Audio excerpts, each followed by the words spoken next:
Waktu Tuhan bilang begini, eh, Tuhan, bagianku hanya percaya, bagianku hanya percaya. Tiba-tiba handphone saya berdering. Pak Wong, nomor rekeningmu berapa? Buat apa sih? Saya bilang gitu.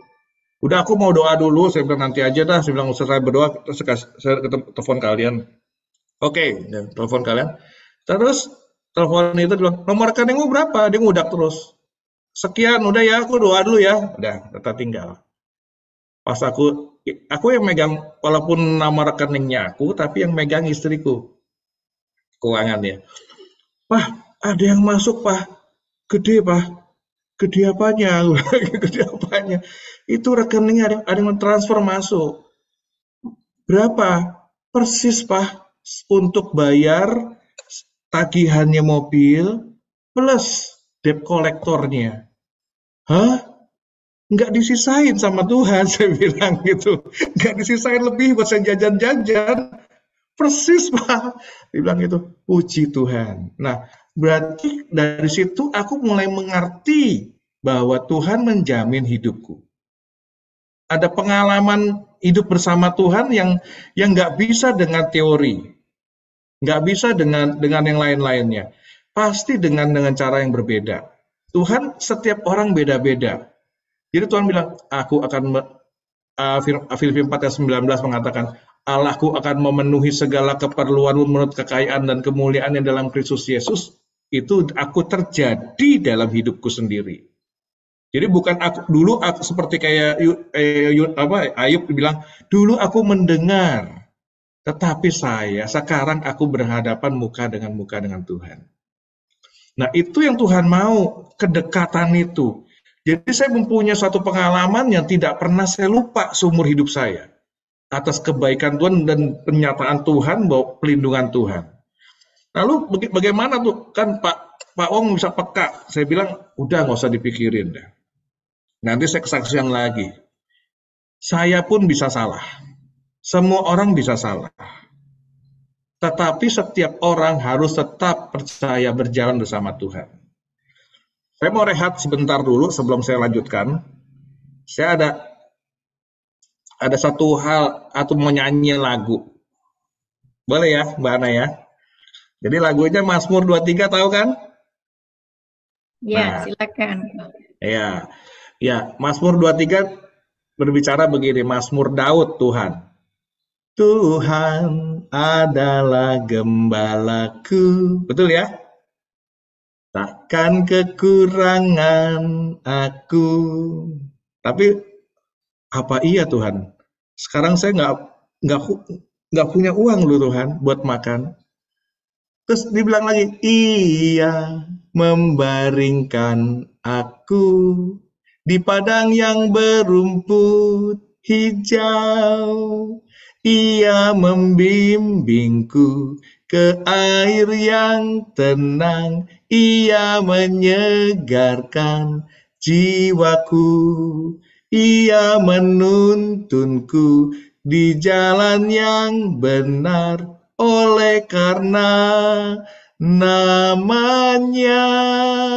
Sekalipun aku berjalan dalam lembah kekelaman. Yang ayat berikutnya lagi, aku tidak takut bahaya, sebab engkau besertaku.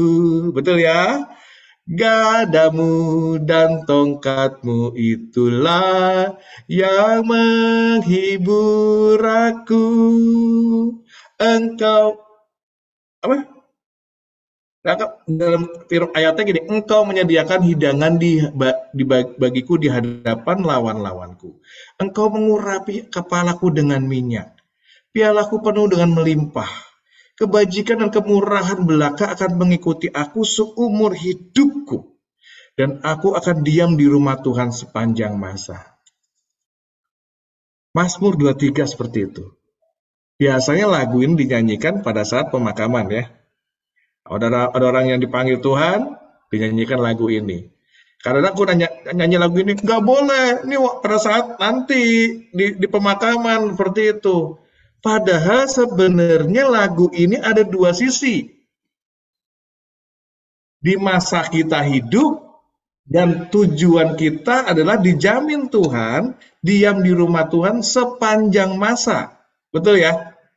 Ada dua tuh. Dari ayat yang 23 ayat 6, kebajikan dan kemurahan belakangan mengikuti aku sepanjang hidupku. Berarti Tuhan ingin di Mazmur ini mengatakan bahwa aku menyertai kamu di semasa hidupmu. Dan berikutnya lagi tujuannya apa? Dan aku akan diam di rumah Tuhan sepanjang masa. Betul? Setuju? Jempol dong. Setujunya jempol dong. Amin. Ya. Oke. Sekarang saya bahas satu-satu. Mazmur 23 tadi saya bilang ada dua sisi. Mengenai penyertaan Tuhan dan janji Tuhan selama kita hidup. Betul ya? Dan satu lagi, Tuhan bilang, nanti kamu akan diam di rumahku loh, di sorga, sepanjang masa sama aku. Tujuannya ada seperti itu. Nah, kalau yang pertama itu syaratnya apa? Yang pertama di Mazmur 23 ayat 1, dia bilang, kalau Tuhan adalah gembalaku. Nah, ini yang aku mesti nanya, mau kasih tahu, apakah sekarang Tuhan tetap menjadi gembalaku, atau gembalanya Mbak Ana, atau gembalanya orang lain, Pak Pendeta yang lain, atau siapa orang yang hamba Tuhan yang sakti, yang bisa mendoakan seperti itu? Apakah Tuhan yang terutama dalam hidupmu? Syarat yang pertama adalah itu, kalau engkau punya Tuhan dan itu menjadi gembalamu, maka ayat demi ayat ini di Mazmur 23 akan jadi bagianmu. Setuju ya? Nah, yang berikutnya lagi, takkan kekurangan aku. Ayo, sekarang kondisinya sesungguhnya masih seperti ada kekurangan atau berlebih atau bagaimana? Ternyata kadang hidup kita itu tidak sesuai dengan apa yang terjadi di firman ini. Hidup kita kekurangan, betul ya? Kadang-kadang ada aku nggak bisa makan, mau makan apa? Aku pernah ngalamin itu tahun 98 loh. Aku kekurangan dan aku nggak tahu besok mau makan apa, aku nggak tahu. Nggak ada nasi, nggak ada beras, nggak ada lauk pauk. Tahun 98. Padahal di firman Tuhan bilangnya begini.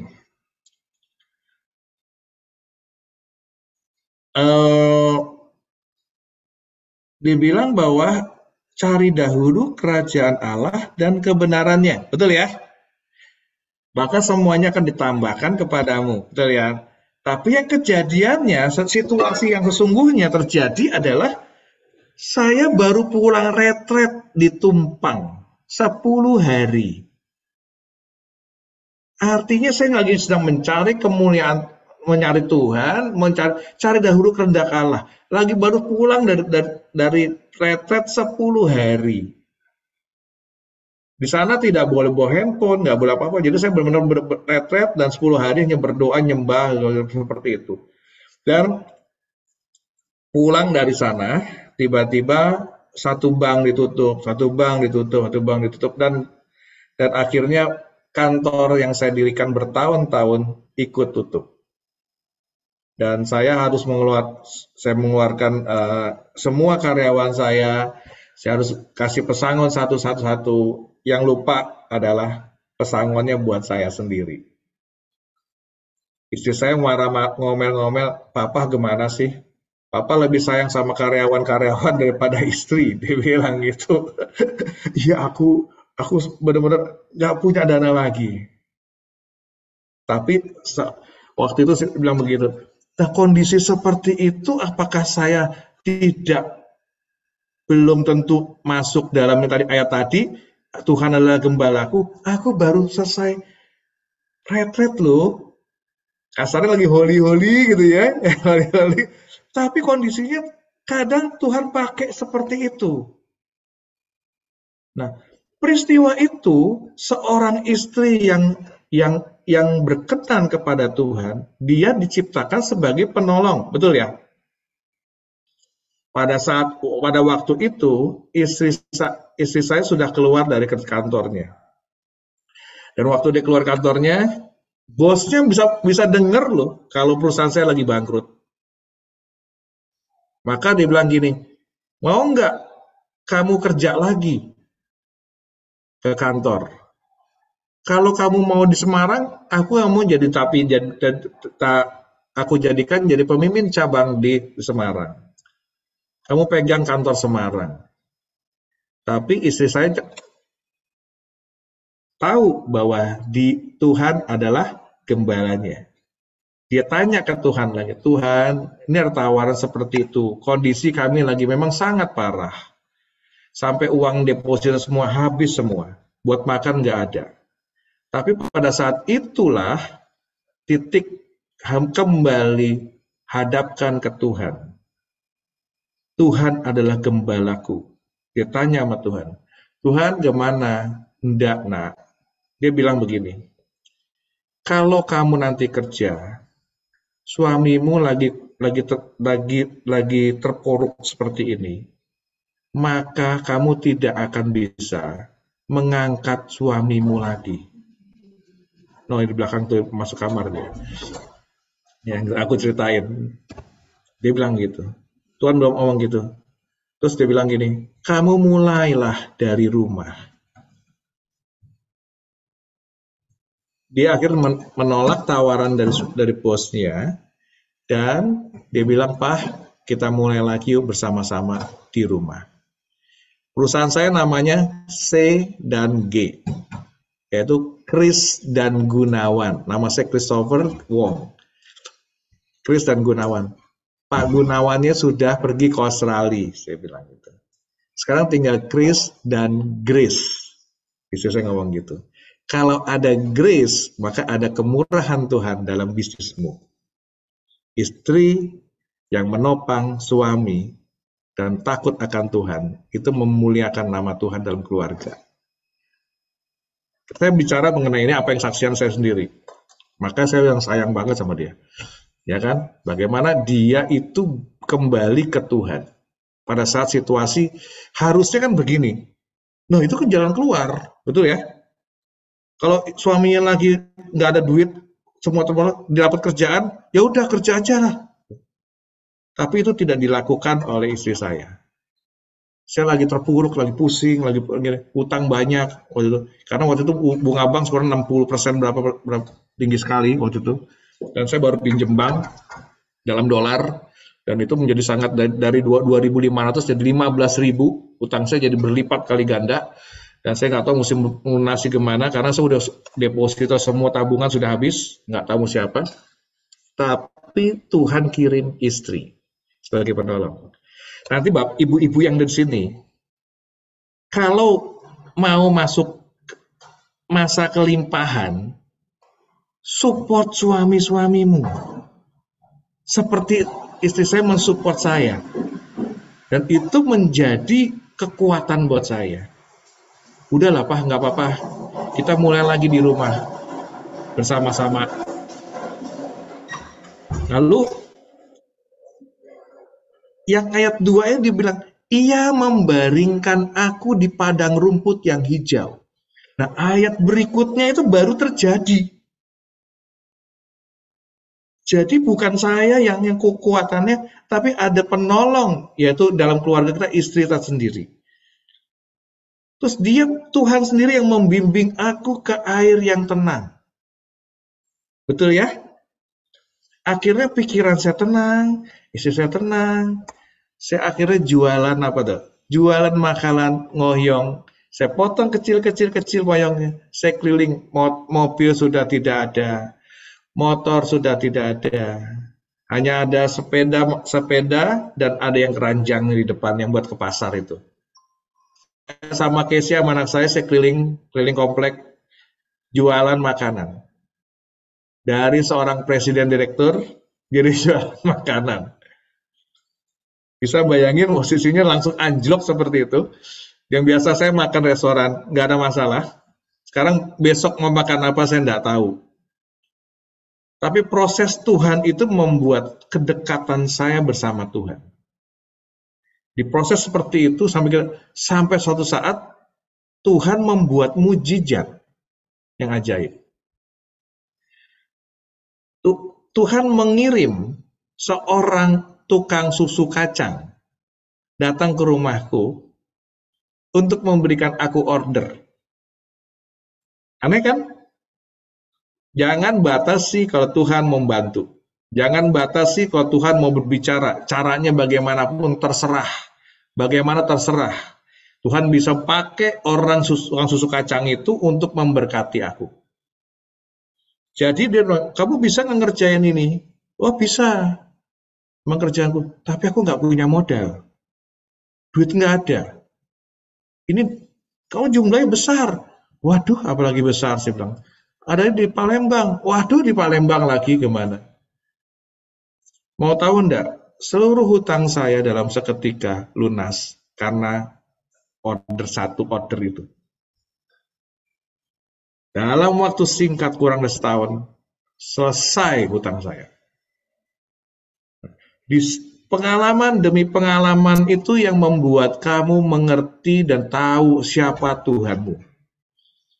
Pengalaman hidupmu itu tidak dengan kata Mbak Ana kayak Tuhan tuh seperti ini, enggak. Tapi proses hidupmu itu proses yang kamu alami, permukaanmu ini tujuannya untuk supaya kamu bisa mengenal Tuhan dari hatimu sendiri, bukan dari kata orang lain. Dari kesaksian-kesaksian, bukan, tapi kamu hidupi sendiri, Bapak Ibu mengalami sendiri. Dan itu tidak akan pernah terlupakan sampai seumur hidupmu. Nah, setelah itu, ia menyegarkan jiwaku. Sepanjang jalan saya jualan makanan itu, sebelum saya dapat order itu, Tuhan proses loh. Ego saya udah, waduh habis deh gitu. Jualan dari presiden dia tuh naik sepeda jualan makanan, bayangin aja. Terus, tapi dia menyegarkan jiwaku. Aku nanya ke anak saya, namanya Kesia. Kesia, kamu malu nggak jualan ngohyong sama papa? Malu sih Pak, dia bilang gitu. Tapi nggak apa-apa ya Pak, kita nyanyi-nyanyi puji-pujian aja lah. Itu yang dibilang, ia menyegarkan jiwaku. Nah, waktu engkau berjalan terus bersama Tuhan, itu akan tuntunan Tuhan akan menuntun. Di ayat berikutnya, ia menuntun aku di jalan yang benar. Pernah ngerti nggak di jalan yang benar seperti apa? Kadang-kadang kita sudah merasa sudah benar dan tidak memerlukan namanya Tuhan lagi. Aku sudah jadi choir, aku sudah jadi pembicara, aku sudah jadi pendeta, aku sudah jadi usher, aku pelayanan Tuhan dari Senin sampai hari Minggu, aku pelayanan terus, aku menginjil kemana-mana. Dianggap itu sepertinya kita sudah di jalan yang benar. Tapi lupa di ayat ini, ia menuntun aku di jalan yang benar. Pada saat di jalan benar pun kita tetap minta tuntunan Tuhan. Jangan lepaskan dia. Karena kebenaran diri sendiri itu berbahaya sekali. Bahwa kita tetap sudah benar melakukan hal yang Tuhan mau. Saya ambil contoh kesaksian saya. Boleh ya? Tambahin lagi ya. Kan saya 8 tahun yang lalu Tuhan bilang, kamu sudah boleh sekarang usaha lagi. Aduh Tuhan, saya cuma ngomong gini, yang benar aja. Dulu saya seorang pengusaha, saya letakkan semuanya sampai nggak punya apa-apa, dari punya rumah sampai tidak ada rumah saya jual buat biaya hidup saya. Setiap makan saya cuma ngomong gini, bagianku hanya percaya Tuhan, nggak ngerti jalan. Nah, setelah itu Tuhan bekerja. Boleh nak, tapi tidak boleh kamu melepaskan pelayananmu. Lah gimana sih Tuhan? Kalau mau pelayanan, ini pikiran saya nih, kebenaran diri sendiri kadang-kadang seperti itu. Kalau mau pelayanan, usaha, enggak, nah. Dua-dua yang kamu ajak Allah. Mana ada waktunya, mana ada modalnya, uang enggak ada, networknya sudah, jaringan udah enggak ada, semua serba. Kadang-kadang kita, Tuhan buka jalan, tapi kita ngeyel, semaunya kita. Akhirnya saya berpikir dengan kekuatan saya sendiri. 8 tahun yang lalu saya lakukan. Saya cari koneksi teman yang punya uang, yang punya workshop, dan saya kerjakan apa yang saya bisa kerjakan. Dari pagi saya pelayanan sampai jam 10, jam 11. Setelah itu saya pergi ke workshop sampai jam 12 malam. Akhirnya kantornya berantakan. Semuanya berantakan. Pelayanan saya berantakan, kerjaan berantakan, kesehatan saya tuh berantakan. Hingga pada suatu saat saya jatuh sakit dan hampir mati. Sudah sakit, udah nggak bisa. Terus saya bilang, oh ya Tuhan, kalau mau pulang dah. Saya bilang udah nggak tahu, udah pikiran seperti itu. Udahlah Tuhan mau ambil, saya ambil dah. Saya bilang itu udah nggak tahu dah mesti ngapain. Udah putus asa karena saya usaha gagal. Udah saya coba Tuhan, saya ikuti jalannya Tuhan. Maumu Tuhan suruh bisnis lagi boleh. Seperti tadi, saya anggap saya benar. Pada suatu titik, saya udah benar-benar sudah napas, udah susah napas, dan saya pikir udah mau mati. Terus saya bilang, Tuhan, kalau boleh tahu salah saya apa? Terus Tuhan cuma ketawa sama saya, bilang itu. Emang kamu nanya ke saya, kamu kerjanya apa? Enggak sih, saya bilang. Iya Tuhan, ampuni saya bilang. Saya nggak nanya yang mesti ngapain. Kadang-kadang kita lupa. Kita pikir kita di jalan yang sudah di jalan yang benar. Nggak perlu Tuhan lagi. Nah itu kesalahan saya. Aku nggak nanya. Ampuni saya Tuhan. Ampuni saya Tuhan. Udah gitu. Terus tiba-tiba Tuhannya berbicara kepada pembantu saya. Pembantu saya ngomong begini, Pak, Bapak kan punya Tuhan Yesus. Kenapa Bapak tidak minta sama Tuhan Yesus toh Pak? Kerjaannya gampang gitu loh Pak, nggak kayak gini. Aku ngeliat Bapak kerja kayak gini, nggak tega Pak, kerja sampai malam, sampai pagi, jam 1 pagi baru pulang, jam 12 setiap hari, Sabtu Minggu kerja. Kadang-kadang aku ke gereja ya geser-geser, karena ada kerjaan. Dibilang gitu, tapi duitnya tetap masuk Pak. Kira-kira itu dari pembantu saya atau something dari orang lain? Atau dari Tuhan? Saya kaget. Mana mungkin pembantu saya ngomong seperti itu? Saya, engkau bicara melalui pembantuku? Iya, Tuhan bilang. Aku berbicara melalui pembantumu untuk menyadarkan kamu. Dibilang gitu. Lah, kenapa gak ngomong ke saya saja? Dia bilang gitu. Kenapa gak Tuhan ngomong? Kan kita biasa sering ngobrol. Sudah berkali-kali saya berbicara, kamu tidak mendengar. Sudah berkali-kali aku kasih tanda, kamu tidak mengerti. Pada berkali-kali aku bicara, kamu sibuk dengan kerjaanmu, dengan masalahmu, dengan karyawanmu, dengan semuanya, dengan hutang-hutangmu, segala macam. Dan kamu melupakan, aku bicara, kamu sibuk dengan semuanya. Kadangkala kita lupa bahwa Ia tetap harus menuntun kita di jalan yang kita anggap benar. Nah itu yang terjadi. Saya bilang ampuni Tuhan, ampuni. Nah setelah itu aku bilang ampuni, tiba-tiba aku napasnya udah mulai nambah lagi. Nah bisa napas. Tapi apa yang terjadi? Setiap pagi aku nanya Tuhan, jam 5 pagi, Tuhan hari ini mesti ngapain? Tuhan nggak jawab. Tidak berbicara. Kadang-kadang seperti itu. Bahkan sering ya. Aku doa Tuhan sampai jengking-jengking, sampai buka puasa, Tuhan nggak jawab-jawab. Tapi bagian kita hanya percaya. Berjalan bersama Tuhan tuh bukan dengan yang lihat dengan kenyataan yang ada. tapi kau berjalan dengan imanmu, Tuhan bilang. Iman sebesar biji sesawi aja bisa memindahkan gunung. Nah, bagaimana kita bisa mempunyai iman sebesar biji sesawi kalau kita nggak diajarkan dengan permukaan demi permukaan dan mengenal hatinya Tuhan.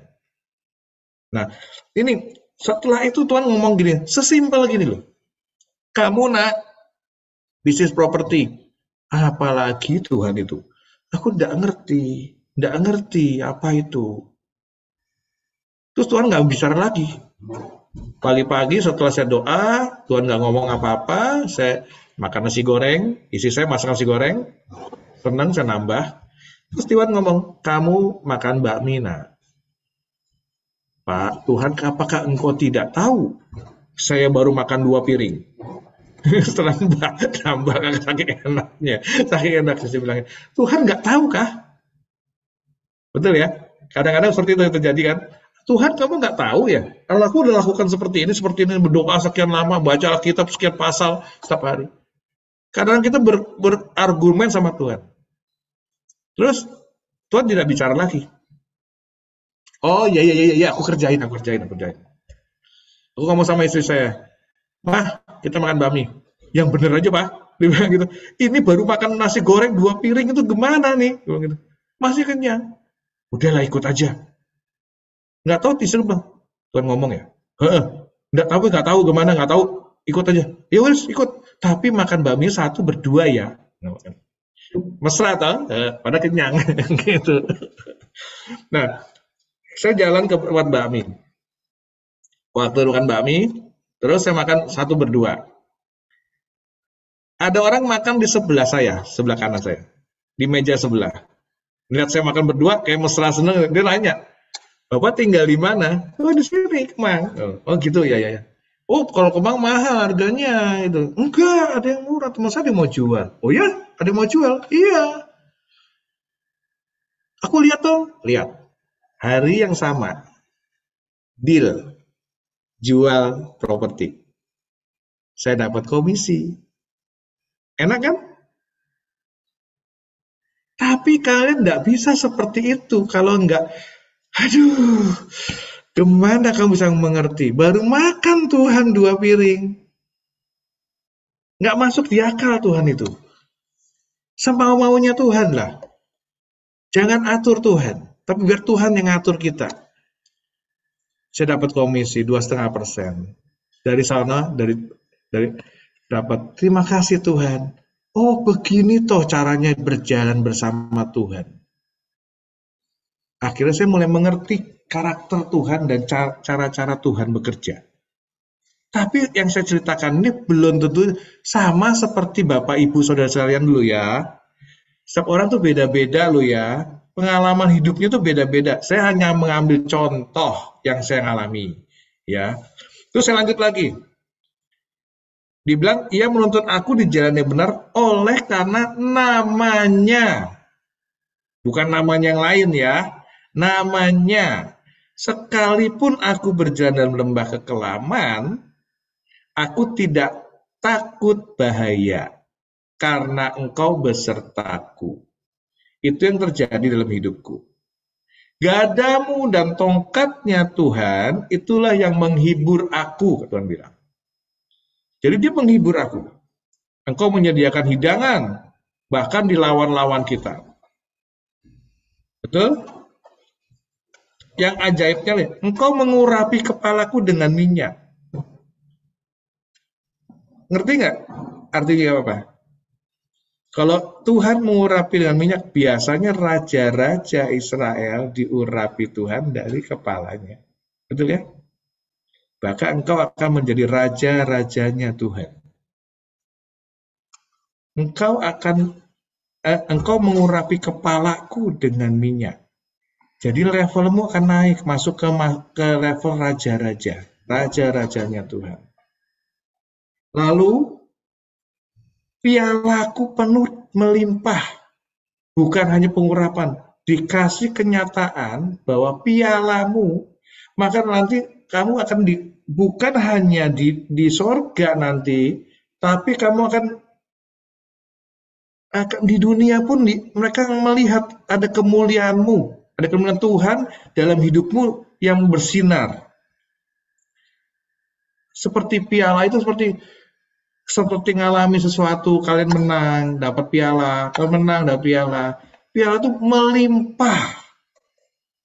Setelah itu akan mulai namanya kebajikan dan kemurahan belaka akan mengikuti aku. Setelah 8 tahun saya berjalan berbisnis sama Tuhan dan pelayanan. Nah, hari ini hidup saya berlimpah. Hidup saya tidak kekurangan lagi. Karena hidup saya dari passive income. Saya banyak dari Tuhan bilang percaya dari hal yang kecil. Nah, percaya yang kecil masuk ikutin satu. Saya udah berbisnis peternakan ayam. Saya ada ya kemarin baru saya masukin untuk penjualan daging sapi. Terus kemarin baru saya masukin lagi perusahaan referensi yang buat ban. Tuhan bukain dengan macam-macam cara. Tapi harus dilewati dengan macam-macam. Seperti permukaan. Tapi itu adalah cinta kasih Tuhan untuk kamu nanti akan kuberkati. Tetapi hatimu jangan melekat ke duit ya. Gitu. Pernah nggak saya salah? Sering. Saya salah. Istri saya pernah salah? Salah. Dengan kebanggaannya dia punya uang dan dia mau seperti memberikan suatu show bahwa aku bisa memberkati orang lain dengan cara seperti ini dengan nilai yang cukup besar. Tuhan nggak berkenan. Tuhan proses hidup saya lagi. Uang itu uang Tuhan, bukan uangmu. Tuhan bilang. Maka uang itu digondol, hilang, ditipu orang. Terus istri saya ngomong gini, aku minta maaf Tuhan, ampuni aku atas kesombonganku. Aku minta maaf. Terus Tuhan ngomong, enggak apa-apa.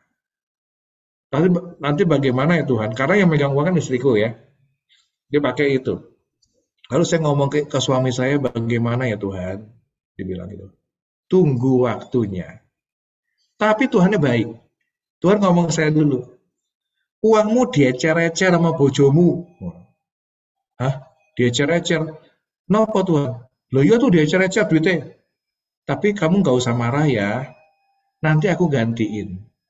Enak toh? Sama Tuhan toh? Gantiin. Bener.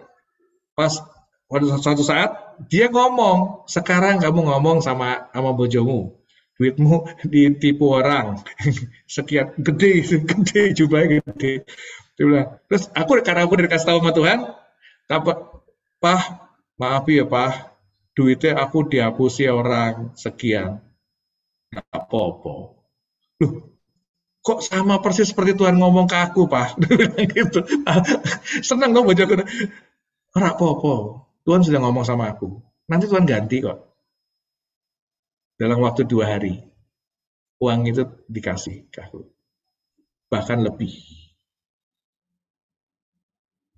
Kadang-kadang kita takut berbuat. Takut nih. Waduh salah. Ya enggak apa-apa. Namanya belajar kok. Tapi jangan berhenti mencintai Tuhan. Jangan berhenti untuk megang tangannya Tuhan. Itu jangan berhenti.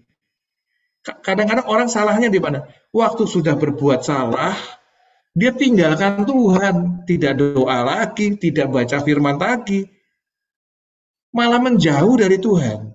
Padahal ia selalu menuntun aku, walaupun di lembah yang kekelaman sekalipun. Tuhan bisa merecover dengan caranya dia, bukan dengan caranya kita.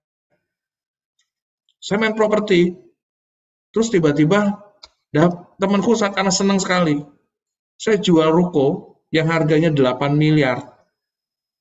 Itu saya jual dengan harga 3,2 miliar. Senang nggak? Kan aku bisa naikin itu 1 miliar, 2 miliar, oke dong. Saya bilang gitu kan. Tapi Tuhan bilang, enggak, nah, kamu jual apa adanya. Oke.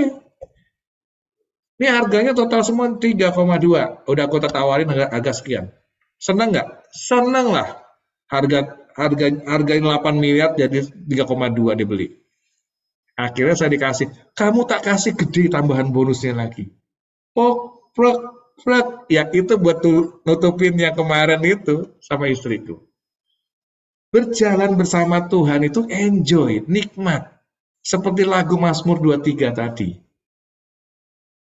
Oke, lalu dia membaringkan, pada posisi berjalan di lembah kekelaman, tetap tidak takut.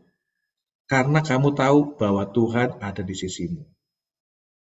Karena ada gada dan tongkat yang menghibur aku. Setuju? Setuju? Hari ini kita belajar bahwa dari judulnya takut sih ya, peremukan tuh serem banget. Aduh Mbak Ana, ini kok ngomongnya mengenai peremukan, apa nggak pada kabur semua, nanti aku khotbah, gitu. Apa nggak kabur semua? Saya bilang, Tuhan bilang, enggak, sampaikan ini nak. Itu adalah penyataan kasihku kepadamu. Seperti dari tujuannya itu diam di rumah Tuhan selamanya. Bukan orang kadang melihat nanti lo di sorga, nanti kamu kan dapat berkatnya di sorga. Enggak, dua-duanya selama kamu hidup di dunia ini pun kamu akan diberkati Tuhan, dikasih karunia Tuhan dan kelimpahan ada padamu. Kalau kalian mengatakan itu dan kalian percaya, kamu punya hubungan pribadi sama Tuhan, punya iman kepercayaan. Kalau nggak percaya gimana tuh Pak Tuhan? Pak Wong, ya gini aja kayak saya. Bagianku hanya percaya, tapi ini mata nangis. Saya bilang bagianku hanya percaya, bagianku percaya. Ini ku nggak masuk, ini ku nggak masuk, otakku nggak masuk, pikiranku nggak masuk, hatiku pun nggak masuk Tuhan, nggak masuk di akal. Bagian gue aja percaya, nggak ngerti kemana. Bayangin kalau bapak melihat anaknya seperti itu, kira-kira dia suka nggak? Dan kasih karunia Tuhan akan turun padamu dan melingkupi kamu. Ya, gitu. Ini katanya batasku cuma 45 menit nih, paling lama. Kalau boleh dikit lagi tak tulisin boleh. Yeremia masih boleh nggak terusin lagi nih? Boleh, silakan. Ya. Yeremia 18:1-4. Saya baca ya, supaya cepat aja. Tadi saya mau bahas satu-satu, tapi karena udah kelamaan. Firman yang datang dari Tuhan kepada Yeremia. Ini kita anggap bahwa firman Tuhan itu datang dari Tuhan kepada kita semua, ya. Sebut nanti namanya masing-masing. Nanti Bapak Ibu setelah acara ini, setelah Zoom ini, baca Yeremia 18. Ganti bicaranya, Tuhan bicara ke kita. Bunyinya gini, pergilah dengan segera ke rumah tukang periuk. Nah, di sana Tuhan akan mendengarkan perkataan-perkataan Tuhan kepada kamu, Bapak Ibu Saudara sekalian, sebut namamu, ya. Lalu pergilah aku ke rumah tukang periuk, dan kebetulan dia sedang bekerja dengan pelarikan. Apabila bejana yang sudah dibuat di tanah liat di tangannya itu rusak, maka tukang periuk itu mengerjakannya kembali menjadi bencana lain, bukan bencana yang sama, bencana lain menurut apa yang baik pada pemandangannya. Saya mau tutup dengan kesaksian rumah saya. Kalau Yeni tahu rumah saya, udah pernah ke rumah saya. Nah, jadi ceritanya begini. 15-17 tahun yang lalu, Tuhan disuruh aku full time di suatu tempat, dan Tuhan suruh letakkan semuanya. Waktu saya nggak punya uang untuk, tadi saya ceritakan nggak punya uang untuk makan, buat saya hidup, terpaksa saya harus menjual rumah saya. Dan tidak ada satu orang pun tahu kalau saya jual rumah untuk saya makan. Saya hanya nangis sama Tuhan. Saya bilang, Tuhan kemana sih? Masa depan gue kayak begini. Saya bilang, tega-teganya Tuhan, udah enak-enak jadi pengusaha. Sekarang malah jadi jual rumah untuk makan. Saya bilang gitu. Tapi Tuhan ngomong gini, engkau akan tinggal di 3 tenda. Setelah itu akan aku kasih kamu engkau rumah. Amin deh. Saya pakai deh waktu itu. Karena terus terang saya punya iman yang nggak sebesar itu. Benar, saya nggak punya uang untuk beli rumah. Saya hanya bisa kontrak satu rumah. Dan bayar kontraknya pun masih kadang-kadang boleh mundur dikit nggak, uangnya nggak ada. Kadang-kadang saya disuruh tugas oleh pemimpin saya pergi ke Kalimantan. Dikasih ongkos nggak? Enggak. Pergi ke Kalimantan, pergi ke Sulawesi, ke NTT, pergi ke sini. Uang terkumpul sudah habis lagi buat pelayanan. Tapi janji Tuhan tetap ada. Saya pindah rumah kedua, nggak ada perubahan sama sekali. Pindah rumah ketiga, saya pikir sudah waktunya sudah selesai ya. Saya ini. Nah, di masa-masa itu Tuhan ajarkan saya dengan cara berbisnis yang berbeda. Nanti kalau ada yang nggak bisa zoom kali anaknya, kalau saya tatap muka lebih enak. Kalau tatap muka lebih enak, saya ceritakan bagaimana Tuhan mengajarkan saya berbisnis dengan itu. Sekarang saya jadi investor karena Tuhan. Dari nol, nggak ada masalah sekali. Tuhan ngajar saya dengan nol, dari nol. Sampai Tuhan buat aku kan nyatakan kemuliaanku di hidupmu. Supaya orang bisa lihat bukan karena engkau yang berusaha dan jadi besar, tapi karena aku. Karena aku, engkau menjadi seperti ini. Nah, itu yang akhirnya itu prosesnya selesai. Belum selesai itu. Saya pikir dengan saya udah usaha, saya punya uang, betul ya? Saya bisa beli mobil. Pemikiran saya seperti itu. Saya udah punya usaha, saya kumpulin, saya bisa beli rumah lah. Kan Tuhan bilang setelah 3 tenda. Ternyata buat toko tenda itu artinya kontraktor. Nah, setelah 3 tenda, Tuhan ngomong gitu. Aku coba negosiasi satu rumah. Oke, rumah ada. Ternyata surat-suratnya nggak beres. Nggak jadi. Saya pindah tuh lagi. Saya DP-in. Oke. Tiba-tiba orang yang punya rumah nggak jadi jual. Sampai sekarang uangnya itu belum dikembalikan ke saya. DP saya gede. Saya bilang, akhirnya saya bilang, udahlah males lah. Janji Tuhan lah, saya bilang gitu. Terus saya ngomong gitu, jujur. Saya nggak hebat-hebat begitu, enggak. Ya udahlah, janji Tuhan kapan ya terserah Tuhan lah gitu. Terus tiba-tiba ada satu teman istri saya ngomong gitu, Pak, aku cariin kamu buat rumah ya. Ya boleh. Tapi nggak punya hati, nggak punya, udahlah terus kontrak juga aku udah bisa bayar sekarang, nggak ada masalah, nggak kayak dulu gitu. Udah bisa, nggak ada masalah. Pak ada Pak, bagus Pak, tempat bagus Pak. Lihat dong Pak. Iya nanti kapan-kapan ya aku lihatnya. Karena udah nggak ingin lagi. Karena 2 rumah yang saya mau beli itu udah gagal terus. Udah gitu, terus datang Pak, lihat Pak. Ya sudahlah ya, oke datang yuk malam-malam datang, malam-malam lihat. Bagus. Oke nggak Pak? Oke. Tapi tempat di sini harganya paling mahal.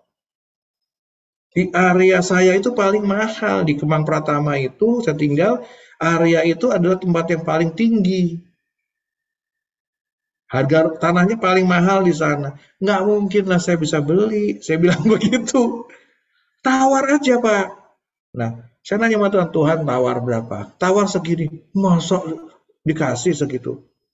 Aku nawar, dikasih. Tapi duitnya kan nggak cukup. Walaupun aku nawar segitu, duitnya nggak cukup. Ya sudah, bilang gitu. Terus pagi-pagi istri saya bilang,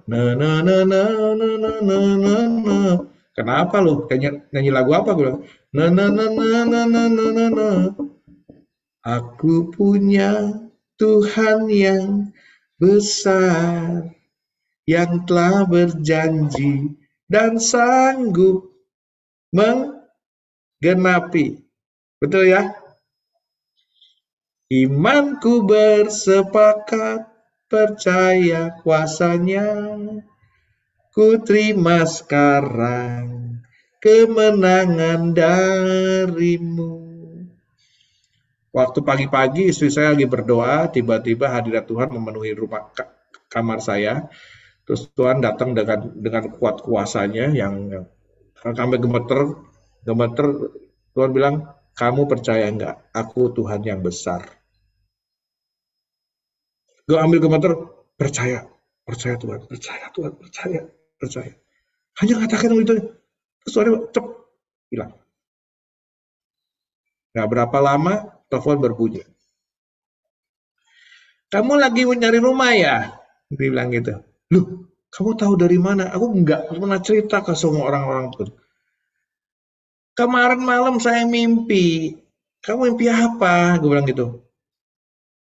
Ini ngimpinya begini. Kamu kan punya uang tuh di deposito. Iya. Uangmu kan ada di deposito itu bunganya kan kecil ya. Iya kecil. Buat kamu kan gak ada artinya kan bunga segitu ya. Iya. Kamu ambil ya. Kasih ke Wong. Si Wong lagi butuh duit buat beli rumah. Gak punya duit ya. Ajaib gak? Terus bilang, udah ya. Aku sudah transfer. Itu enggak rumah. Bayangin. Rumah di sini harganya miliaran. Buat Tuhan itu sangat mudah kalau kalau kamu percaya, karena Dia punya semuanya. Dan orang itu udah ya, aku transfer, nanti dulu, aku nggak bisa bayar loh. Sudah, Tuhan bilang suruh ngasih kamu kok. Udah udah transfer, nanti dulu. Aku bilang itu. Kita deal dulu, gimana cara aku balikin kamu uang gitu. Udah gini aja deh.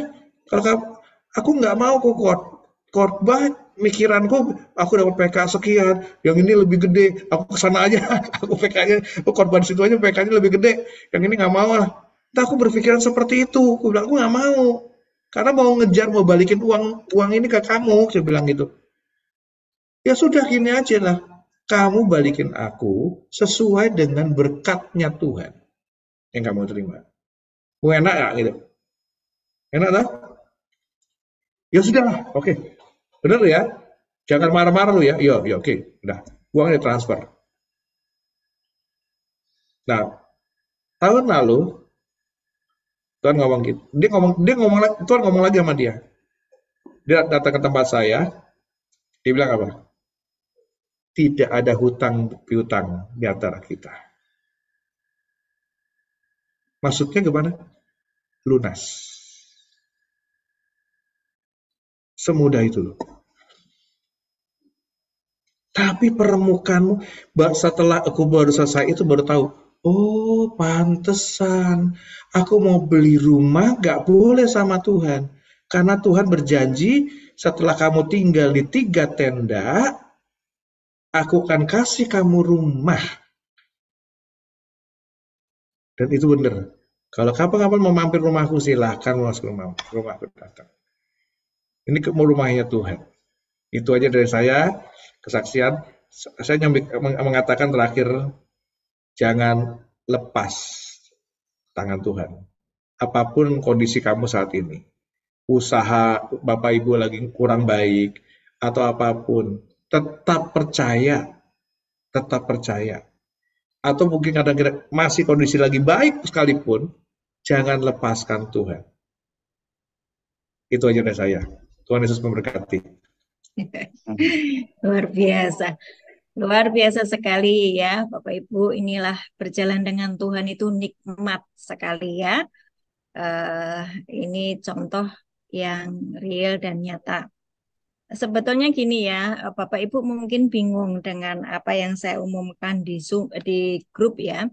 Jadi saya itu sekitar 2 minggu yang lalu ya menghubungi Pak Wong ya. Beliau ternyata masih di Bangkok, Bangkok ya. Di Bangkok ya. Iya, Terus Pak Kok. ya masih di Bangkok. Terus oke, Jumat depan ya. Tapi WA saya itu baru dibalas itu tadi siang kalau nggak salah ya. Maafin. Ya kan? Iya, iya. WA saya itu baru dibalas tadi siang, sehingga saya itu di grup setiap hari Jumat itu kan harus Zoom pengajaran. Saya membuat flyer itu Tuhan Yesus menghapus surat hutangku. Itu itu terus tiba-tiba tadi siang Pak Wong itu WA saya, oke siap, saya bisa gitu kan. Ya sudah, terus akhirnya saya bikin pengumuman yang khotbah hari ini yang akan sampaikan adalah Pak Wong. Kita dapat tamu istimewa yaitu Pak Wong. Nah, isinya judulnya memang saya waktu itu minta peremukan ya, peremukan yang dari Tuhan itu. Apa tujuannya peremukan kan gitu. Nah, ini sudah disampaikan semuanya satu paket. Ya, tujuan peremukan untuk apa? Ya, untuk kita ini benar-benar menjadi satu dengan Tuhan, bukan dengan mamon. Ya, dan ngerti apa yang Tuhan mau. Sudah manut aja. Peremukan itu enak enggak? Tidak enak. Tapi semua orang pasti ngalami peremukan. Saya juga ngalami peremukan. Dan hampir setiap hari diremukkan. Peremukannya kan masih terus berlangsung ya sampai kita bersatu benar-benar menyatu dengan Bapa Putra dan Roh Kudus ya sampai ketemu di dalam kerajaannya. Jadi ini hari ini sudah paket komplit ya. Peremukanya sudah dijelaskan sama Pak Wong. Terus saya kasih judul Tuhan Yesus menghapus surat hutangku. Itu juga tadi sudah disampaikan sama Pak Wong. Wah, enak tenan nih. Katanya kalau manut sama Tuhan enak lah ya enak ini Enak. kayak gini ya. Jadi oke, nanti ini ada beberapa teman yang bertanya Pak Wong. Boleh. Tanya Eh, aja, jangan susah-susah. Kalau nggak bisa jawab, tanya Mbak Ana. Ya, eh, ya, tolong Dewi dibacakan ya pertanyaannya yang pertama tadi dari Pak Wahyu ya. Ada ya. Dewi Nah, atau tanya langsung aja biar nggak usah dibacain. Ya, boleh. bisa, Bu Ana. Ya silakan Pak Wahyu langsung aja tanya sama Pak Wong. Ya, Ya, ya, ini mungkin pertanyaan saya lain dengan yang di tulisan itu. Jadi yang pertama yang akan saya sampaikan ini bahwa ternyata setiap orang itu punya pengalaman pribadi dengan Tuhan. betul. Jadi yang disampaikan Pak Bong seperti seperti itu, dan itu memang nyatanya juga seperti itu. Kemudian saya itu beberapa hari atau beberapa bulan yang lalu itu punya pengalaman, yaitu saya habis ditipu sama saudara sendiri. Waktu itu mau tidur itu sulit, kalau kalau kelingan dihapusi itu tidur sulit, tidak bisa tidur, jadi isinya jengkel dan sebagainya. Terus tiba-tiba saya dapat firman Tuhan Kolose 3 ayat 2, yaitu pikirkanlah perkara yang di atas, bukan yang di bumi. Itu. Nah, setelah saya dapat firman Tuhan itu, saya dapat tidur nyenyak, Pak Bob. Saya dapat tidur nyenyak, dan kemudian juga permasalahan itu menjadi lebih lebih jelas, lebih lebih terang, gitu. Sehingga mengarah kepada penyelesaian begitu. Terus pertanyaan saya itu, tadi Pak Wong berulang-ulang kali mengatakan bahwa Tuhan berkata dengan saya, gitu. Tadi Pak Wong mengatakan seperti itu. Jadi, lah ini bentuknya seperti apa, Pak Wong? Berkatanya. Oke. Kalau tadi saya sampaikan bahwa Tuhan itu berkata dengan saya dari firman Tuhan, seperti Kolose 3 ayat 2 tadi. Hmm. Sehingga ketika saya membaca firman Tuhan itu saya jadi tidur nyenyak. Karena selama ini justru fokus saya pada ditipunya itu bukan pada Tuhan, bukan pada yang di atas, gitu. Sehingga setelah saya dapat firman Tuhan itu, kok saya dapat tidur nyenyak. Nah, ini saya mau tanya Pak Bong, Tuhan sering berkata, seperti kamu harus pindah di tiga kemah dulu, di 3 rumah dulu. Ya. Nah, ini bentuknya seperti apa? Terima kasih. Makasih Pak. Siapa namanya Pak? Pak Wahyu. Pak Wahyu seperti Wahyu ya, yang saya nggak ngerti cara ngajarnya bagaimana Tuhan berbicara kepada kita, karena sangat banyak sekali caranya. Sangat banyak, dan itu tidak bisa Bapak batasi. Tuhan harus berbicara. Kita nih siapa? Nggak bisa. Tuhan bicara ke saya dong dengan audible seperti Pak Wahyu ngomong ke saya gitu. Nggak bisa Pak. Saya cuma bilang aku menghimbau. Nah Tuhan berbicara. Tadi saya contohkan Tuhan berbicara melalui pembantu saya, ya kan? Nah, jadi jangan batasi Tuhan berbicara. Kadang-kadang melalui firman Tuhan yang kita baca setiap hari itu muncul Tuhan berbicara. Kadang-kadang ada seperti vision, penglihatan, yang karunia penglihatan, yang ada tiba-tiba seperti lihat ada ayat yang berjalan, tulisan yang berjalan, seperti bisa terjadi. Dan saya kadang-kadang kalau begitu, bahkan anak kecil sekalipun Tuhan bisa pakai untuk mengingatkan saya. Jadi kalau kita bijak ya, siapapun, nggak hanya Mbak Ana yang harus berbicara melalui Tuhan bicara melalui Mbak Ana, nggak harus seperti itu. Karena Mbak Ana terbatas. Jadi yang Tuhan mau adalah hubungan pribadi Bapak masing-masing, Bapak Ibu ke Tuhan langsung. Saya belajar dari Pak Yusak Cipto. Jadi waktu itu saya Pak Yusak Cipto. Nah, waktu saya ngobrol Pak Yusak, caranya gimana sih mendengar suara Tuhan? Dia bilang, nggak tahu. Loh, kok nggak tahu? Ya beda-beda, setiap orang beda-beda, nggak bisa sama. Tapi nanti kamu akan tahu. Maksudnya gimana tuh Pak Yusak? Ya kamu nanti akan tahu sendiri kalau itu Tuhan. Loh kalau Tuhan beneran, kalau Tuhan yang lain gimana, aku bilang gitu. Nggak usah takut. Dia akan membenari sendiri semuanya. Dia akan menjagai kamu seperti tadi. Nanti kamu lama-lama akan tahu. Sama seperti kalau audible ya. Itu saya hubnya istri saya tahu loh. Oh ini istri saya datang pulang. Nah seperti kayak begitu hubungan pribadi makin hari. Pak Yusuf cuma ngomong gini aja deh. Kamu bangun pagi,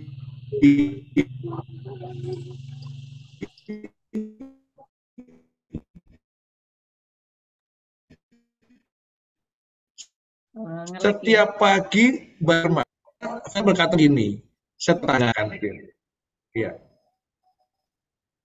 Tolong diulang Pak Wong yang setiap pagi internetnya Pak Wong kayaknya. Dengar nggak? Sekarang dengar, masih udah dengar? Ya, udah. Ya. Jadi gini Pak Wahyu. Ya, jadi Pak Wahyu gini. Nah, waktu itu Pak Yusak ngomong gini aja, kamu belajar bersama Tuhan, berjalan bersama Tuhan. Setiap pagi kamu bangun pagi, bisa enggak? Bisa, aku Baker bisa bangun pagi. Baca firman setiap pagi. Sudah itu aja. Karena firman Tuhan mengatakan setiap pagi Tuhan mempertajam pendengaranmu. Dan itu saya lakukan setiap hari, Pak.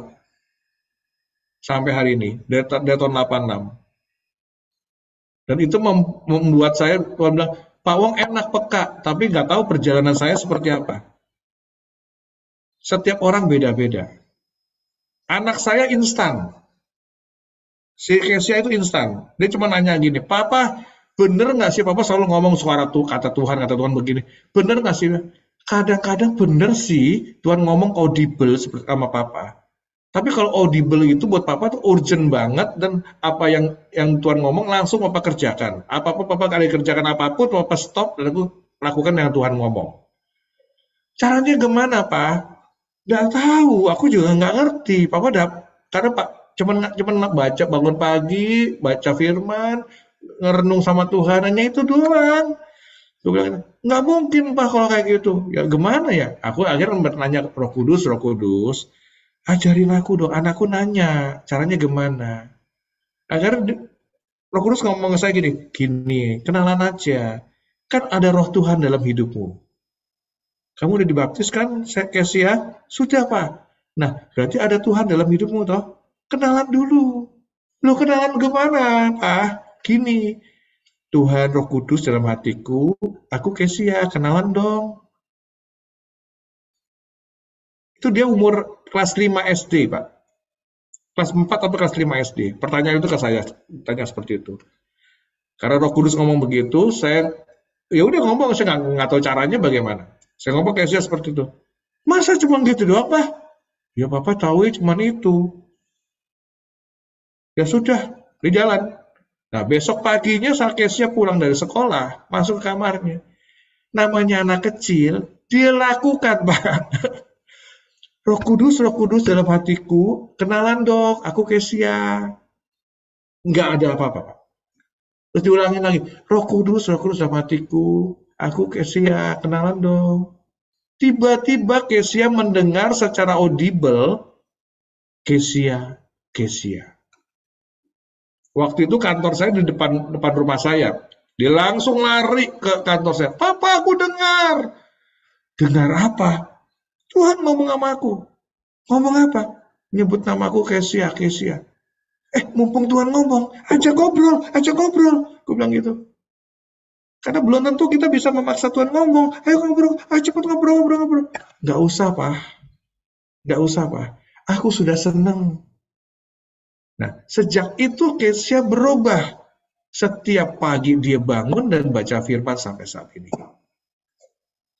Jadi dia makin lama makin peka karena pengalaman hidupnya dia berjalan bersama Tuhan, sehingga makin lama makin peka. Kalau mau pendapat saya, jangan batasi. Tuhan berbicara, caranya jangan dibatasi. Gitu, Pak. Jawab nggak, Pak? Pak Wahyu, menjawab nggak? Mudah-mudahan bisa menjawab ya.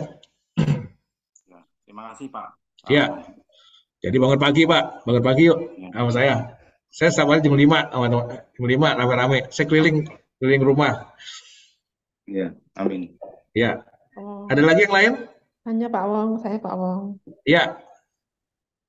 Ya, selamat malam. Bu Ana, Malam, izin malam. harus bertanya? Boleh. Ya, silakan. Iya. Silakan, Iya. Krisna. Terima kasih Pak Wong. Ya. Kesaksiannya sungguh sangat memberkati ya, saya kira Ya, luar biasa.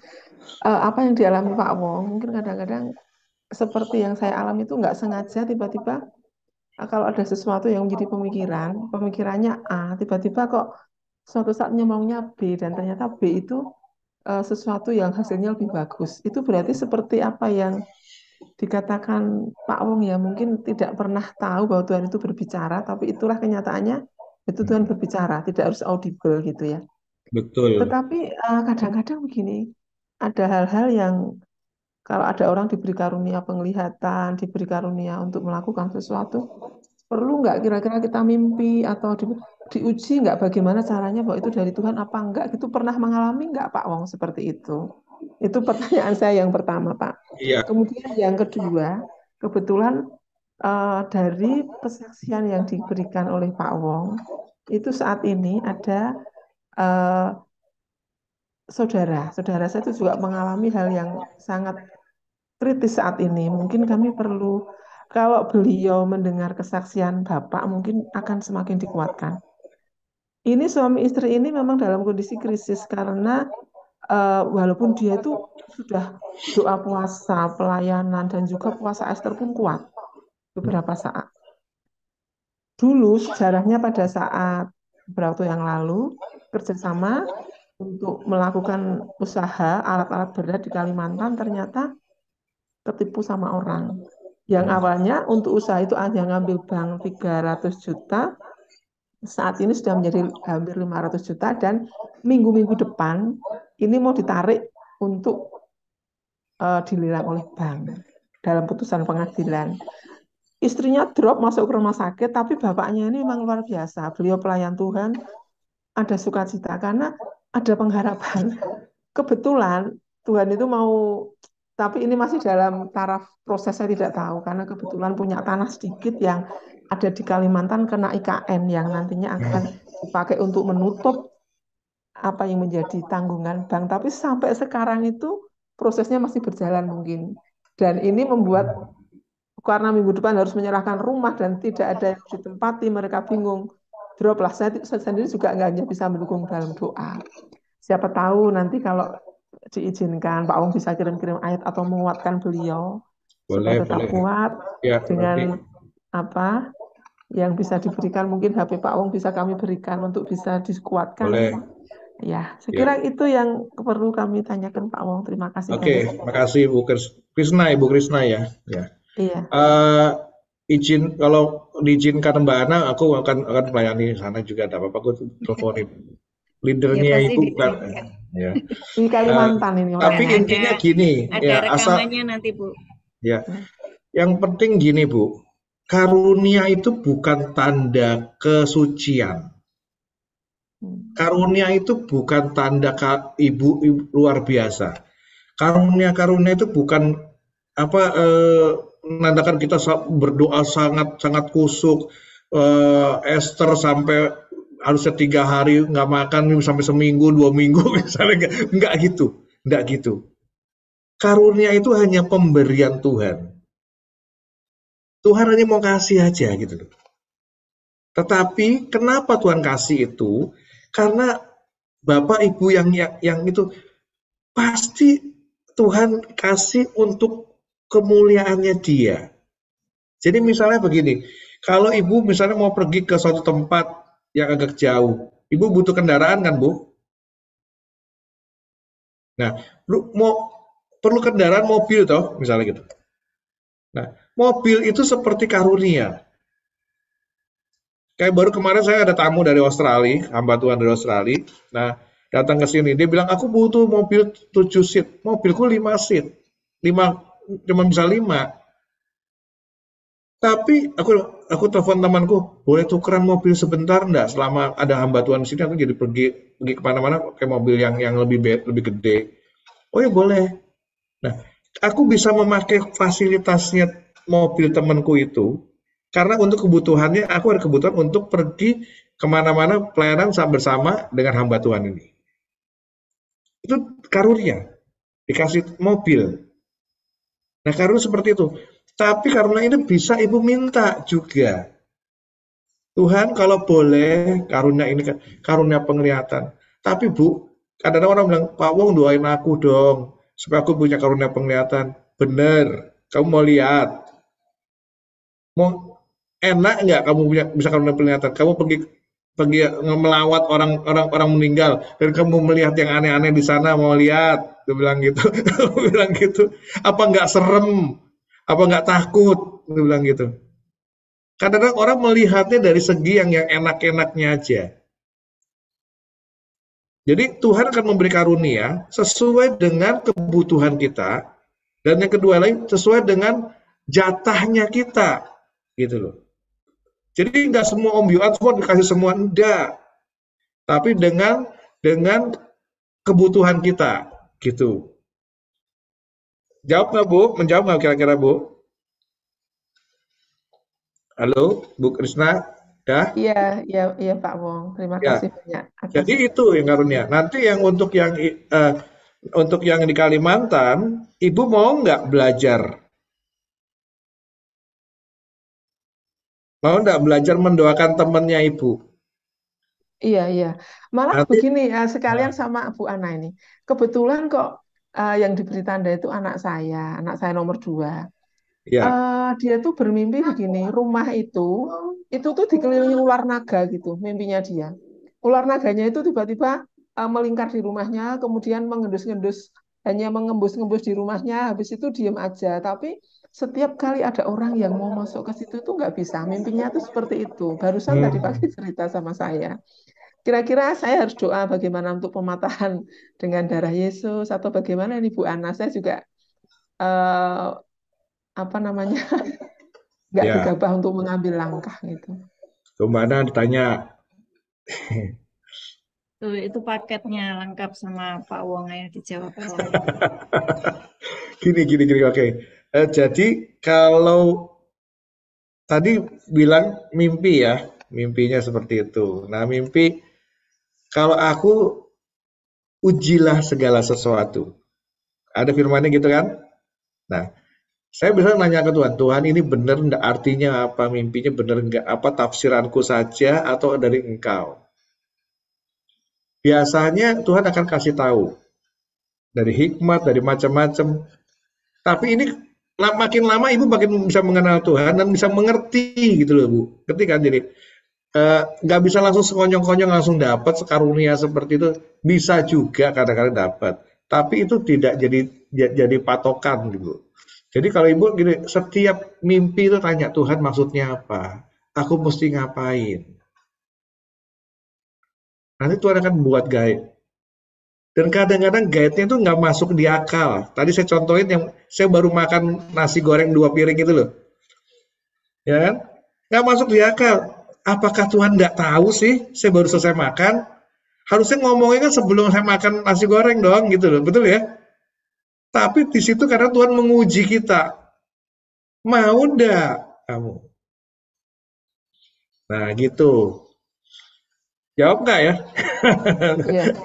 Cuman untuk membedakan roh apakah dia itu benar-benar dari Tuhan agak susah juga ya. Perlu perlu proses yang harus dijalani seperti yang dijalani Pak Wong beberapa tahun yang lalu Ya. mungkin ya Pak ya.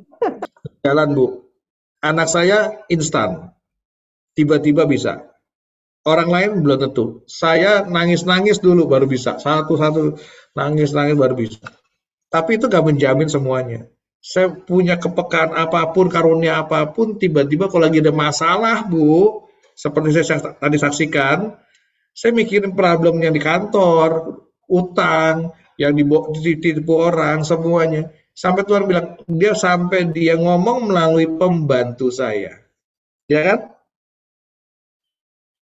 Jadi biarkan Tuhan bekerja. Yang pertama adalah bagian kita hanya percaya Mazmur 23 itu terjadi dalam hidup kita. Itu aja. Nanti berjalannya bagaimana beda-beda. Anak saya beda, istri saya beda. Istri saya nggak pernah jarang sekali bermimpi. Tapi kalau sekali bermimpi itu cespleng itu cespleng. Nggak ada. Gitu. Jadi beda-beda. Anak saya yang kecil, yang Samuel itu beda. Dari kecil matanya sudah bisa melihat. Bahkan sudah berkali-kali dia dibawa sama Tuhan ke sorga. Saya nggak sepeka dia. Dia bisa lihat, Pak tuh ada orang, ada itu Pak, apa ada itu dilihat seperti itu. Nah, artinya gini, itu nggak sia-sia loh kalau kita orang-orang tua yang punya anak, ini bisa diwariskan ke anak kita loh. Karunia-karunia ini bisa kita wariskan ke anak-anak kita.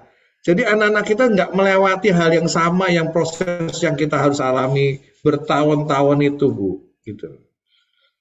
Bisa jadi anak saya yang Kesia tiba-tiba bisa mendengar, padahal saya udah bertahun-tahun dari tahun 86 bayangin anak saya sampai sekian baru bisa ngerti gitu. Tapi anak saya tiba-tiba dia cuma dengar gitu langsung bisa dengar audible. Nah, itu salah satu keuntungan kalau kita berjalan bersama Tuhan. Ya, jadi jangan sia-sia, jangan bilang aku udah permukaan seperti ini belum bisa juga mendengar, enggak apa-apa. Enggak itu enggak jadi rumusan kalau harus mendengar suara Tuhan, harus kepekaan punya karunia sebanyak-banyaknya baru masuk surga. Enggak. Masuk surga itu hanya kebijaksanaan dari Tuhan. Itu. Oke? Ya, Iya, yang lain terima kasih Pak Wong. ya. Mungkin yang mimpi ular naga itu harus apa Bu? Pematangan dengan darah Yesus atau gimana Bu Ana itu? Bu Krisna Ya. sudah paham itu ya. Nanti next kasih lainnya ya, kasih temennya yang lainnya ya. Oke, ada temennya yang lain yang mau bertanya? Untuk Bu Krisna sudah sering mengalami hal yang seperti ini pasti paham. Iya Bu, Yuk yang terima lainnya, kasih Bu. yang lainnya.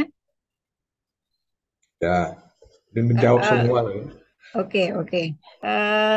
Kita minta Pak Wong berdoa dulu untuk KKS ya, untuk kita punya grup ini yang namanya Keluarga Kerajaan Surga. Anggotanya ada sekitar 500 berapa ya?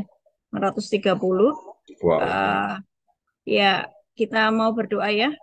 Oke. Pak Wong silakan berdoa untuk kami semuanya yang di KKS ini. Setiap hari kita belajar firman, setiap hari saya mengajar untuk terhubung dengan Tuhan, bukan terhubung dengan pemimpin.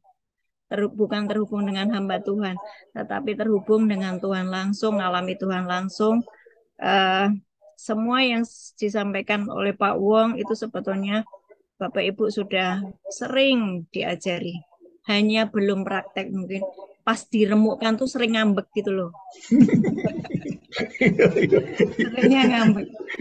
Ya, nah ini yuk kita minta Pak Wong untuk berdoa buat kita semuanya, seluruh anggota KKS, dan nanti Tuhan berbicara untuk KKS. Silakan disampaikan. Oke, mari kita sama-sama berdoa. Mari kita fokus semua ke Tuhan. Tuhan, hamba sudah selesai menyampaikan apa yang isi hatimu kepada mereka semua. Malam hari ini, hamba mau minta Tuhan, kunjungi mereka satu demi satu. Kalau memang mereka butuh satu karunia, tolong Tuhan anugerahkan karunia itu diberikan kepada mereka. Juga termasuk juga Tuhan, ajari cara menggunakan karunia-karunia itu dengan benar. Bukan untuk kesombongan, bukan untuk kemegahan dirinya mereka, tapi untuk yang seperti yang Tuhan mau. Biar karunia itu efektif bekerja seperti yang Tuhan mau. Tujuannya untuk kemuliaan Tuhan. Lindungi kami semua, bungkus kami dengan darah-Mu Yesus Kristus. Tidak ada satu serangan apapun yang bisa menyerang kami. Baik ekonomi, baik sakit penyakit, apapun Tuhan. Dibungkus dengan darah Yesus Kristus. Perlindungan-Mu cukup, lebih dari cukup Tuhan. Hamba mungkin malam hari ini sudah selesai untuk berbicara. Biarlah Engkau langsung berbicara kepada mereka. Khususnya untuk Mbak Ana, yang akan memimpin KKS ini, beri dia hikmat, beri pengetahuan, dan terutama Tuhan, kedekatan dengan Engkau yang jauh lebih lagi. Sehingga nyata dalam hidupnya, bahwa dia bisa membawa banyak orang masuk ke dalam hadirat-Mu Tuhan. Pada malam hari ini, saya mau melepaskan berkat itu dalam nama Yesus Kristus. Sehingga apa yang hamba sampaikan yang berasal daripada-Mu masuk ke mereka dan menjadi berbuah dalam nama Yesus Kristus. Termeterai. Amin. Terima kasih.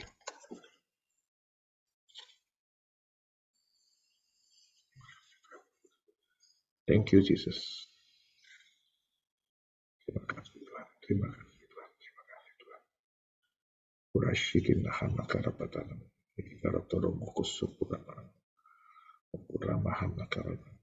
Kalau yang kalian semua sudah mulai bisa berbahasa roh sejenak. Ucapkan syukur pada Tuhan. Jangan dipikirkan yang masalahnya. Malam hari ini sejenak arahkan ke Tuhan. Kurahan nakal. Aku merasakan banyak yang mereka masih mikir masalah. Percaya, bagian kami hanya percaya, bagian saya hanya percaya, bagian Bapak Ibu hanya percaya. Mazmur 23 itu terjadi dalam hidup Bapak Ibu. Berkali-kali katakan kepada hamba hari ini, aku akan berikan engkau jaminan. Mazmur 23. Kalau engkau, Bapak, Ibu, Saudara-saudara sekalian, memegang tangan dan Tuhan sebagai gembala, tangan Tuhan tetap dipegang. Jangan lepaskan. Maka berkat malam hari ini, Mazmur 23, jadi bagian. Amin. Thank you, Mbak Ana. Thank you, Kak Wong. Thank you. Terima kasih sekali buat berkatnya hari ini. Oke, sudah mau jam 9, tetapi saya kasih satu lagi buat, kayaknya Julius nih, hari ini ulang tahun kalau nggak salah ya. Dia minta didoakan. Julius, mana Selamat Julius? ulang tahun, Julius. Mana Julius? Julius ini, mana Julius? Ya, untuk Bu Prewanti nanti ditulis di grup WA ya. Bu Prewanti juga ada kesaksian, ditulis aja di grup. Ya, gimana Julius? Mau bertanya sama Pak Wong? Belum, Bu. Lagi kehabisan Nah, pertanyaan. oke, berarti dia minta didoakan. Yuk kita sama-sama doakan Julius. Hari ini dia ulang tahun. Bapak, di dalam nama Tuhan Yesus, hari ini kami bersama-sama dengan seluruh keluarga kerajaan surga membawa Julius ke dalam tangan-Mu. Terima kasih buat kesetiaannya selama ini. Terima kasih Tuhan. Kami tahu bahwa setiap hari dia mengalami pemrosesan bersama dengan Tuhan. Julius mengalami peremukan setiap hari bersama dengan Tuhan. Terima kasih Tuhan.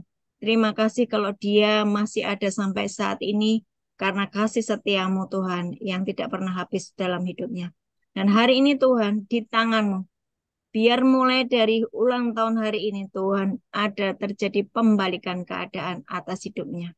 Mulai terjadi proses yang makin naik, semakin di bawah naik di dalam nama Tuhan Yesus. Makin kenal hati Tuhan dan makin ngerti semua kebenaran dan semua yang membuat rumit di kepala. Di dalam nama Yesus hari ini dibersihkan. Dan engkau mulai hari ini belajar untuk memiliki pikiran yang sederhana, pikiran Kristus. Dalam nama Tuhan Yesus. Diberkatilah engkau, dibuat berhasil apapun yang sedang kau usahakan. Dalam nama Yesus. Amin. Kami berdoa juga untuk Ibu Soraya Tuhan. Terima kasih untuk anakmu, untuk putrimu, yang sangat engkau kasih. Tuhan, terima kasih. Dan biarlah Tuhan terus memberikan kekuatan buat Ibu Soraya. Dan hari ini, semua yang mengikat hidupnya, yang pernah dimasukkan ke dalam tubuhnya, dan masih ada sisa-sisa yang belum lepas hari ini dibersihkan oleh Tuhan sendiri. Di dalam nama Tuhan Yesus. Segala sesuatu yang belum bersih hari ini dibersihkan atas Ibu Soraya. Dan Tuhan Roh Kudus terus berikan penghiburan, Tuhan Roh Kudus terus berikan api-Mu. Dan dia akan memenangkan banyak jiwa-jiwa di sekelilingnya, keluarga besarnya, di dalam nama Tuhan Yesus. Tuhan terus pakai dia untuk kemuliaan nama-Mu Tuhan di akhir zaman ini Tuhan, di hari-hari terakhir ini. Ada begitu banyak anak-anak Tuhan yang belum kenal Engkau Tuhan. Mereka akan mendapatkan keselamatan oleh karena kami menyampaikan berita kebenaran, berita keselamatan di dalam nama Yesus.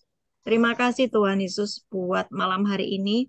Kami mengucap syukur buat Pak Wong yang sudah memberikan pengajaran buat kami, yang membukakan hati kami, pikiran kami, supaya ketika kami sedang mengalami peremukan, kami terus percaya dan kami terus bersandar hanya kepadamu saja.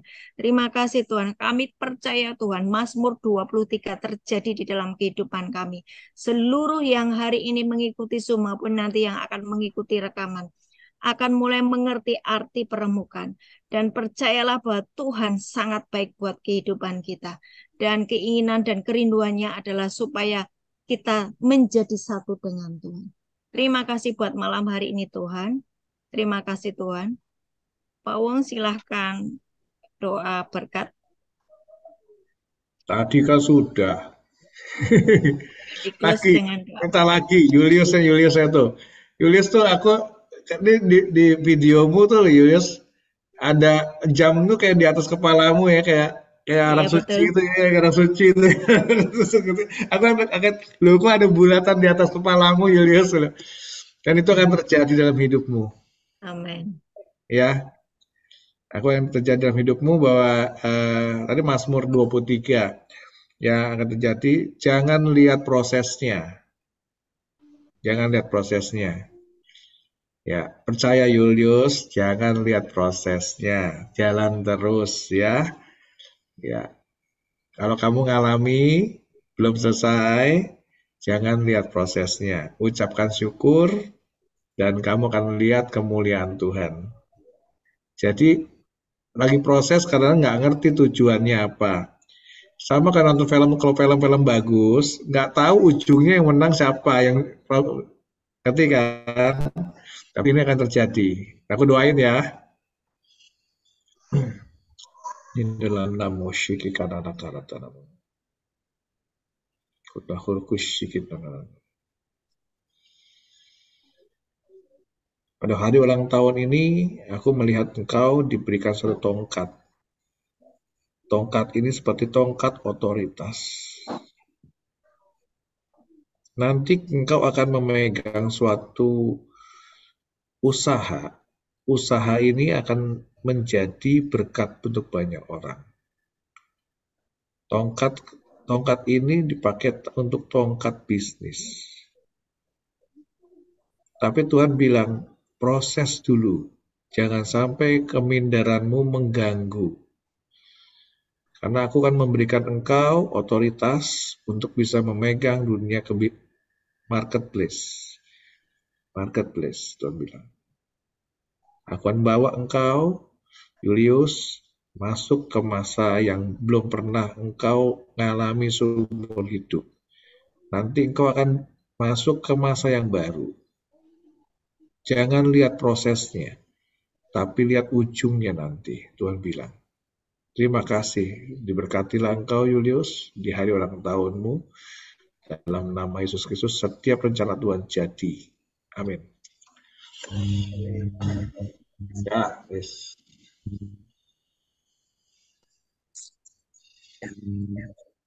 Oke, selesai hari ini semuanya dapat berkat ya. Semuanya mengalami Tuhan nyata di hari-hari ini karena Bapak Ibu sudah